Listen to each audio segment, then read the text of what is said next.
অহাকালি হৈছে 8 মে কালি ৰিজাল্ট দিবনে নাই এতিয়াই জানিব পাৰিব বহুতে কিন্তু কমেন্ট কৰি আছে দাদা অহাকালি 8 তাৰিখ আৰু 8 তাৰিখত ৰিজাল্ট কিন্তু দিব বুলি ইতিমধ্যে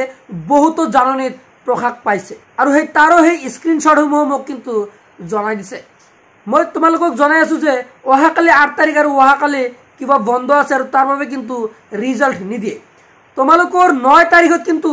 ৰিজাল্ট দিব এইচএছৰ ৰিজাল্ট 9 তাৰিখত 100% তোমালোকক দি দিব টেনশন কৰিব নালাগে 8 তাৰিখ যদি কাইলৈ কোনো কাৰণবশত দি দিয়ে তেনে ক্ষেত্ৰত আজি কিন্তু তোমালোকে ৰাতি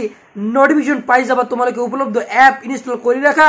নাইবা ৰণজ পেগুৰ যি টুইটাৰ আছে বা ফেসবুক একাউন্ট আছে তাতে তোমালোকে এতিয়াই ফলো কৰি ৰাখা কিয়নো যেতিয়া নোটিফিকেশন আহিব তোমালোকে কিন্তু জানিব পাৰিবা সো ছাত্ৰ-ছাত্ৰীসকল তোমালোকক কিন্তু মই আগতীয়াকৈ জনাই দিম যে ৰিজাল্ট কেতিয়া দিব কেতিয়া ঘোষণা কৰিব হে চেনেলটো সাবস্ক্ৰাইব কৰি ৰাখা আৰু হোৱাটছআপ গ্ৰুপত জয়েন থকা ডেসক্ৰিপচন বক্সত দিয়া আছে গ্ৰুপৰ লিংক তোমালোকে জয়েন হৈ যোৱা আৰু যিসকলে জয়েন হৈছে তেওঁলোকে কিন্তু ৰিজাল্ট আগতীয়াকৈ চাব পাৰিব সো আজিলৈ মানে ধন্যবাদ।